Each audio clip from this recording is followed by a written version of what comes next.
शिक्षा अभियान से जुड़े सुंदर हरित धरा ऐसा 1996 पुनः लोकसभा भेजा 1 सितंबर 2001 तत्कालीन आपने देश के नागरिक जन जन को साथ रोशनी दोस्तों अपनी बात अवधेश कुमार सिंह जी प्रमंडलीय अध्यक्ष, अवधेश कुमार सिंह जी प्रमंडलीय अध्यक्ष। खाली रखिएगा, ऊपर जाकर रुक जाइए, लोग जाएगा तो जाइए। क्या आकाश जी, क्या हाल है? हाँ मोबाइल तो है 2-3 मिनट।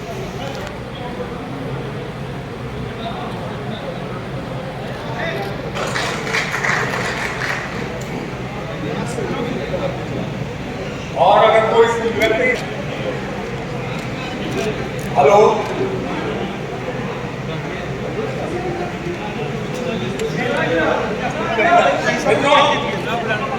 और अगर कोई व्यक्ति है इस कलम में लिखूं क्या क्या लिखें, क्या बात हुई मुद्दा है उसको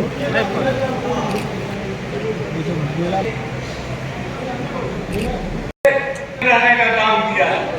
आज से लोग भी हवाई जहाज में चलते हैं कम पैसे पे, ये नहीं किया जिससे इस कार्यक्रम को देखते हैं और पहली बार बिहार की इस चर्चा को सुनते हैं।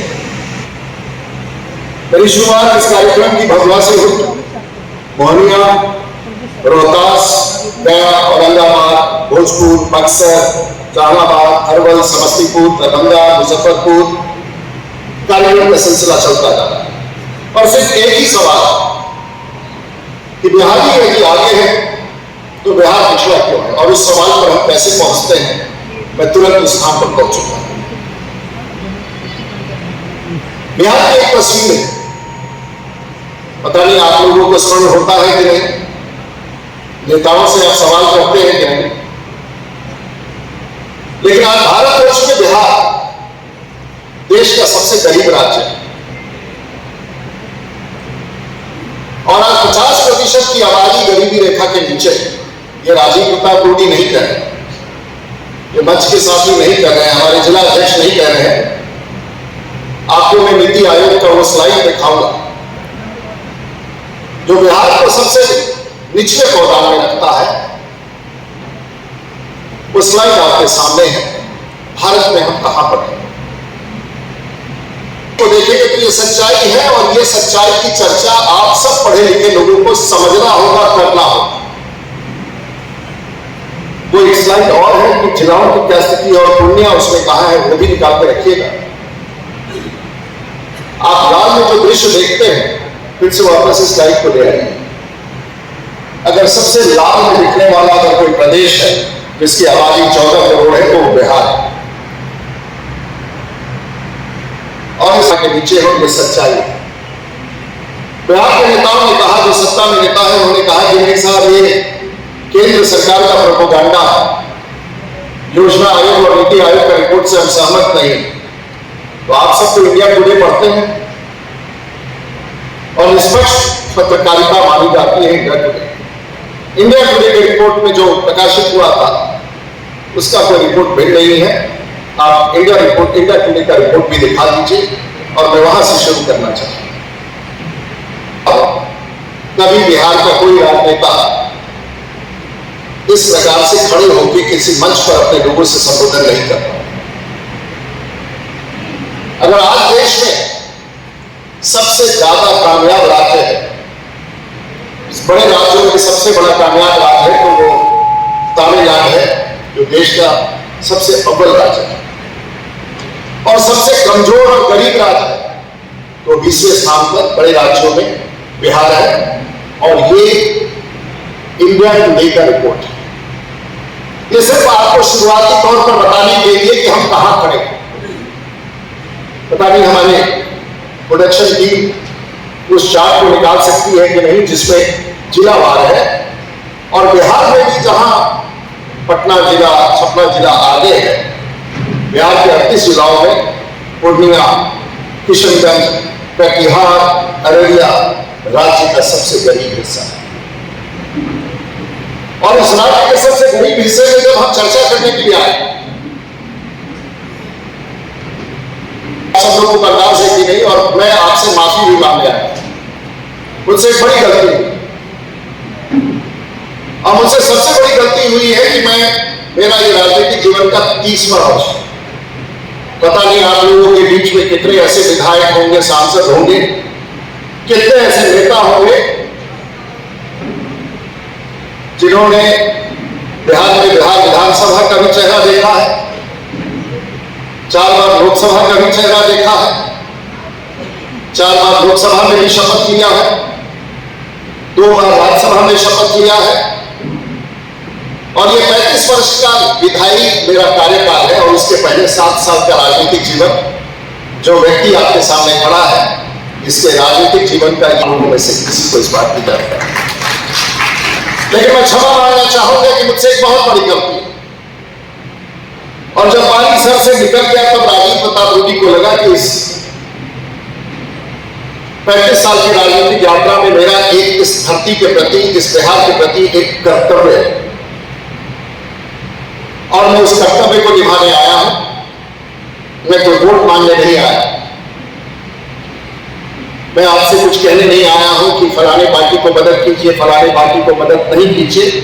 मैं सिर्फ आप लोगों को बिहार को जगाने आया, क्योंकि मेरा कर्तव्य बनता है कि आज तक जब मैं एमएलए बना, यहाँ से मैं मंटू जी बैठे हैं आज 30 साल के बाद वहां के विधायक, और मैं जब 26 साल की उम्र में विधायक बना, तो आज की यात्रा मुझे उस 26 साल पुरानी बात को याद करा रही है कि पंजाब विश्वविद्यालय से पढ़ करके जब मैं गांव आया तो मैं हास्य का विषय था।